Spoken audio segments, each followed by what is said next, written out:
The eldest brother is a fleeing Maoist, while the other two have been picked up by the police. And Mahato's mother erupts in anger when journalists invade her home.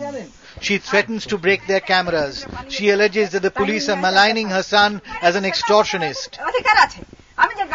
She asks if their mud house gave any indication of the fortune the family was supposed to have amassed. I'm supposed to have a house in Mayurbhanj, crores in bank. Where is that money? Show me. I'm dying of hunger. Close by at the Katapahari market, Dr. Jyotin Pratihar's wife awaits the release of her husband. A homeopath, Dr. Pratihar never said no to late-night calls in a neighborhood where there's not a single MBBS doctor in the nearest 50 square kilometers. Pratihar's arrest obviously makes the police quite unpopular. He was a doctor in the jungles. None of the doctors would go to see patients. He would. He cared for the people. Collateral damage happens when even the doctor's brother-in-law is forced to shut down his shop. In uncertain times, there's hardly any business. The same man who would beg door to door and help people has been branded a Maoist.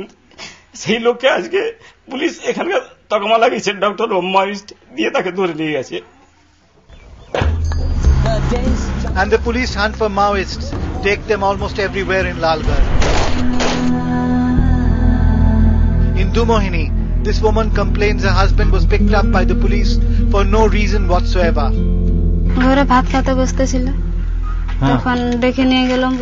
When he sat down to eat, he was taken by the police and then beaten up. The aging parents of the arrested man are even more vocal. They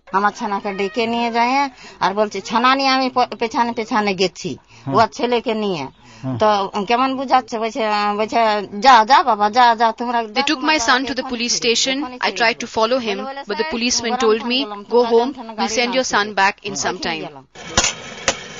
Even the village blacksmith has not been spared. He was simply plying his trade, forging metal tools, when he was taken away in a police van. The man now has only disgust for the police. They just took me away to the police station. The middle-aged, wiser men of the village tell us how they have come to befriend the Maoists. They readily say it's the police they're afraid of, and not the radicals who stalk the forests at night. Clearly, the Maoists have been smart enough to strike an emotional chord with the villagers.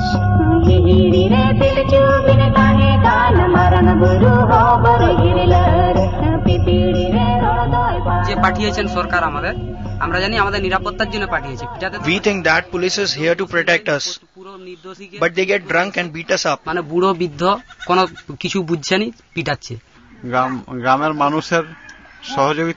Maoists are here to help us. And if the Maoists are winning, it's because the CPM government simply hasn't done enough for Lalgarh's development. Compared even to other parts of the Bengal countryside, the roads aren't good enough. Education and healthcare lag way behind. There are no work opportunities other than agriculture. The Rural Employment Guarantee Scheme is in a mess. These men say they are paid only 50% of the daily wages due to them. The local panchayat office blames the Maoists for the failure of the employment guarantee scheme. The government admits there has been neglect. Had a lot of success stories in development through the panchayats in other areas, but not so in the tribal areas. Without development, such shows of strength by paramilitary forces, flag marching through Lalgarh, only register as gross injustice to the villagers here. For many people here in Lalgarh, the most terrible word in the dictionary is possibly Jauto Bahini. Loosely translated, it means the combined security forces of both the West Bengal police and the central paramilitary forces. The Lalgarh police station here behind me, recaptured from the PCPA only few months back, remains like an island, completely cut off and going down in popular perception. The police abuse us and call us Maoists.